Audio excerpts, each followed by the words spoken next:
Nous ne sommes pas parfaits, mais notre Père des cieux nous transforme si nous l'écoutons.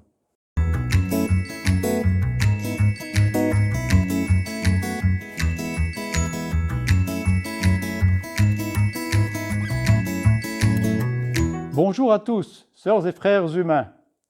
Heureux de partager avec vous ce texte d'Évangile, préparant la venue de Jésus, notre Sauveur, parmi nous. Voici comment fut engendré Jésus-Christ. Marie, sa mère, avait été accordée en mariage à Joseph. Avant qu'ils aient habité ensemble, elle fut enceinte par l'action du Saint-Esprit. Joseph, son époux, qui était un homme juste, et ne voulait pas la dénoncer publiquement, décida de la renvoyer en secret. Comme il avait formé ce projet, voici que l'ange du Seigneur lui apparut en songe et lui dit : « Joseph, fils de David, ne crains pas de prendre chez toi Marie ton épouse, puisque l'enfant qui est engendré en elle vient de l'Esprit Saint. Elle enfantera un fils et lui donnera le nom de Jésus, c'est-à-dire le Seigneur sauve, car c'est lui qui sauvera son peuple de ses péchés. Tout cela est arrivé pour que soit accomplie la parole du Seigneur prononcée par le prophète. Voici que la Vierge concevra, et elle enfantera un fils, on lui donnera le nom d'Emmanuel, qui se traduit « Dieu avec nous ». Quand Joseph se réveilla, il fit ce que l'ange du Seigneur lui avait prescrit. Il prit chez lui son épouse. Ce texte est au début de l'évangile de saint Matthieu, en une écriture concise, de ton égal. Joseph pourrait nous sembler seulement un juif de juste observance, serviteur manipulé et obéissant rigidement aux ordres divins. Mais nous pouvons découvrir entre les lignes une généreuse attitude en un épisode extraordinaire. Ce n'est pas de Joseph, mais de Marie qu'est engendré Jésus. Cette anomalie, due au Saint-Esprit, nous est expliquée, elle.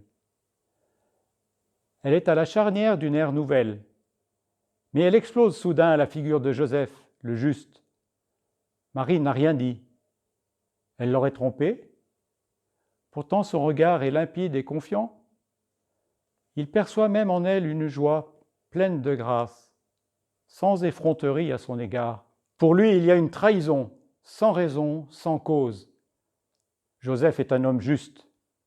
Il ne se met pas en colère malgré son dépit, ne la frappe pas, ne la dénonce pas. On frémit à l'idée de la Vierge, lapidée avec l'enfant, selon la loi, comme l'aurait été Madeleine qui fut sauvée par Jésus lui-même. Pour Joseph, l'état de Marie est absurde. Il ne veut pas l'entendre. Il décide de la répudier, il l'aime encore, mais il est juste et choisit la vie. Le vrai père reconnaîtra peut-être l'enfant, ou bien les grands-parents, Anne et Joachim, la recueilleront et l'élèveront. Mais lui, juste aussi selon la loi, ne veut pas cautionner la faute. Joseph le juste est sage aussi. Il temporise. La nuit porte conseil. Dans son soudain et profond sommeil d'homme simple charpentier, le sommeil du juste, on peut dire, toutes les défenses de sa volonté et de sa personnalité ôtées, son problème avec Marie lui réapparaît pourtant, mais par la grâce heureuse d'un ange du Seigneur, qui l'aborde d'abord avec une déférence biblique, fils de David. Puis, discret et lumineux, il le rassure sur Marie, et puis il prononce le nom de Jésus, le Seigneur sauve. Joseph, tout à la vision, est atteint et brûlé dans les profondeurs de son être, de son âme, par ce nom qui est celui de la parole et de la présence divine créatrice, qui guérit, il le délivre de ses doutes, le transforme immédiatement. Et puis sa conscience revient à la surface du souvenir de l'histoire du salut, la prophétie d'Isaïe. On lui donnera le nom d'Emmanuel parmi nous. Alors nous, En rassemblant les deux noms qui se complètent, Jésus sauve chacun de nous indispensablement, comme il vient de le faire pour Joseph.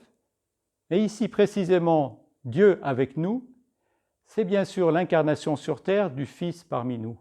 Pour Joseph, ce « avec nous » le sort de son sommeil et le fait se lever soudain pour sa mission immédiate aux côtés de Marie, et mission universelle dans le service de l'enfant Jésus. Joseph, comme tous les grands mystiques, ne ressasse pas sa vision bienheureuse, mais en est dynamisé. À la fin brève du texte, Joseph, plein d'égards, ayant renoncé à sa nature d'époux terrestre et plein de respect dans la crainte de Dieu, pour la reine portant le sauveur des âmes, a sur elle le regard de l'homme juste, ajusté à Dieu, chaste d'un amour émanant d'une paternité divine. Dans ce passage d'Évangile, qui se passe d'abord au grand jour, mais sous l'emprise de la sombre interprétation de Joseph, et qui se continue ensuite dans une nuit, mais nuit lumineuse, l'expérience et l'attitude de Joseph nous est exemplaire. Aussi, puissions-nous discerner de façon libre, désintéressée, dans nos vies les occurrences de Dieu et prendre conseil de notre ange, en restant dans le temps du recueillement et la profondeur de nos âmes, seuls ou en réunion, au niveau familial, au niveau de notre regard sur les chrétiens ou non, et puissions en être plus actifs pour autrui.